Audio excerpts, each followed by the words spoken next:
Hey there.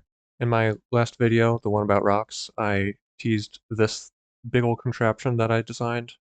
I'm here to talk about it now.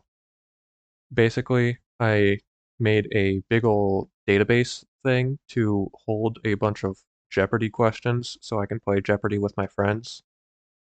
I know that I could just use barrels or double chests to store all my questions, but this is way cooler and more fun and cooler. The way you use it is just by choosing a category and a point count by flipping through these two selector books. Let's say, let's pick light blue and 200 points. So then you push the button, and eventually coming along this water stream here and falling into this shelf, we will see our light blue 200 just like we wanted. Then when you're done with it, done reading it off and asking and stuff, you can put it in this dropper, push this button, and that technical difficulties, that puts it in that water stream and sends it back along this system, and assuming everything doesn't break like it just did for me, it'll get into here just all fine and dandy. Uh, yeah, okay. Because it broke. Usually it pops in the hopper here, but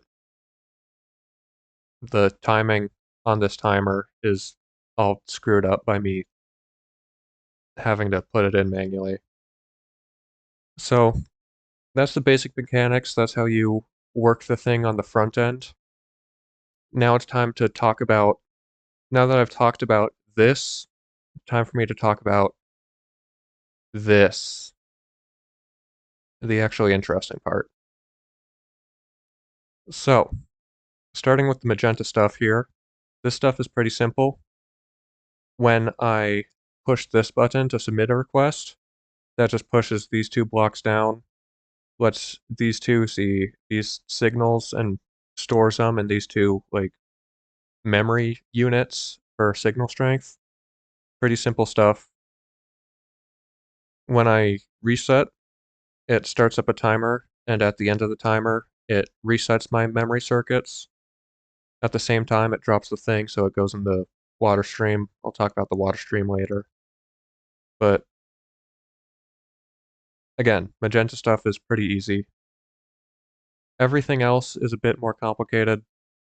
So I made some like little sample guys here, because all of this is basically just the same thing repeated over and over in a way. So let's start with yellow.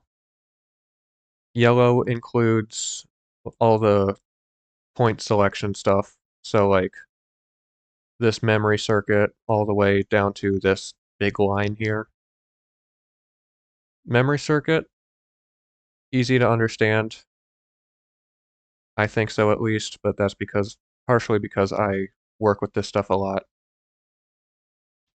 A signal comes into here, powers this comparator here strongly powers this block, which powers this dust, and same thing happens over here with the same signal strength because they're comparators. So we just get a looping signal. At the same time, for the output, it powers this dust, which powers this comparator, and that just comes all the way down here, along here. I really don't think I need to make a little sample for this. It's literally just this is the same signal strength, this is the same signal strength as this is the same signal strength as this. It's all the same signal strength, it's just carrying it along so that I can access it from multiple places, each of these redstone dusts. When I do access them with the green line, I'll get to that in a sec, but when I do choose to access the signal strength, it goes over to here, all the red stuff. And the red thing is something called a red coder. If you don't know what a red coder is, that's what this is for, kind of. It's basically just, hey, it takes in a signal strength, like right now it's signal strength 6, and outputs a redstone signal at a different space based on where that input is. So right now it's over here for signal strength 6. If I drop this down to like 3, you'll see that the output is over here now. If I bump it back up to 5, it's over here. And that's how I'm reading off whatever is coming through here. I'm splitting it up into 5 different things and putting it into the blue stuff, which is all split into slices. One of such slices is right over here for demonstration. When this thing gets powered by the red coder there, it spits one of these out. There's a water stream over across here in the actual thing, but it spits an item out and opens up this hopper up top for collection. And then when this depowers, the hopper relocks. The hopper being locked is important for connecting everything up later, but something to note is all the stuff in this dropper will correspond to basically where it is. So like each of these slices, these rows, is a different category, and each of these columns denotes a different point value. So like on this end, it's all the 500s. As you can see, we're getting different colors representing different categories, but they're all 500s. But if I just go along this row here, it's all the same category, but different point values. So that's how the point value selection works. This whole yellow, red, blue thing. It takes across the signal strength you put in with the lectern over here.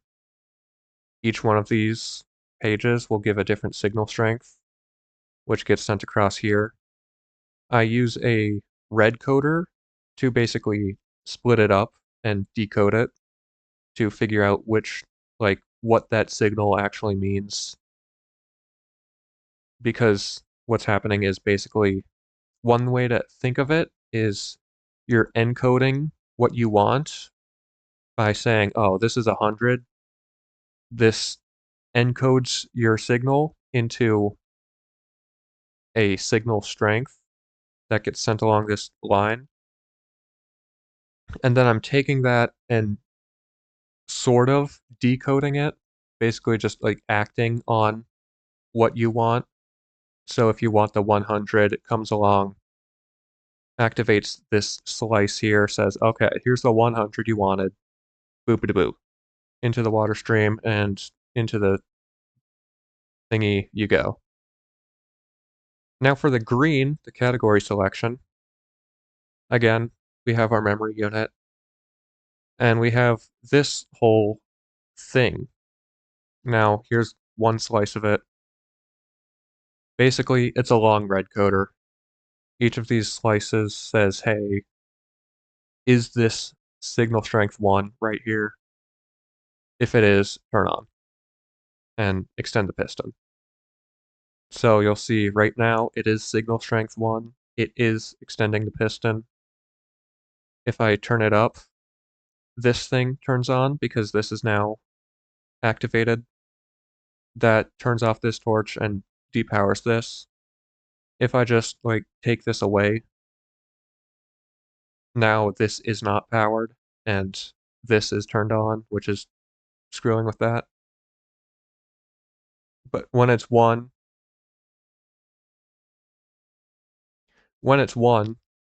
neither of these are turned on, so this is off.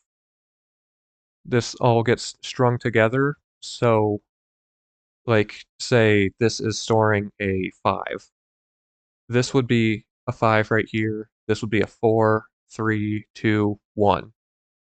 Because it drops down by 1 for each like cell or module it travels through. And the way the green thing works, the category selection, this yellow stuff we already talked about, it chooses the point value, but it is like turned on at all of these redstone dust locations. When you put in your category, when this gets a thing, only one of these like target blocks gets pushed down, which means the red coders are only able to actually like see the signal strength and process the signal strength for one of these slices at a time, because only one of these will ever be activated. Only one of the target blocks will be pushed down. So let's run it for the top for real this time. You make your selections, push the button. This green line chooses what category you have, stores it, and checks which category pushes down the corresponding target block. This yellow line stores your point value and sends it to all of these potential target blocks. Only one of them is actually pushed down, and for that slice, it will send it into this red coder. Red coder will turn one of these on based on your point value, and turning one of these on will dispense your question and open up the hopper up top. When your question gets dispensed, it runs through the water stream all along up the bubble elevator and into this shelf. When you're done with it, you put it in this dropper here, push the button. This button sends the item through here, the question, through this water stream, up the bubble elevator, into these honey blocks to line it up with the edge of the hopper, and all along through over top of all of these hoppers. Eventually it finds the right hopper to go in, because this thing will still be off because it hasn't been reset yet, and it'll just pop on in there. Then, once this timer runs out, these will retract, resetting these two. Hopper will be locked again because that's the default state. Everything will be reset for use once more. Alright, that should be everything. Hopefully I went over it all nice and helpful. If anything doesn't make sense, ask a question in the comments. I'm always willing to answer to the best of my ability. Otherwise, have fun doing some redstone.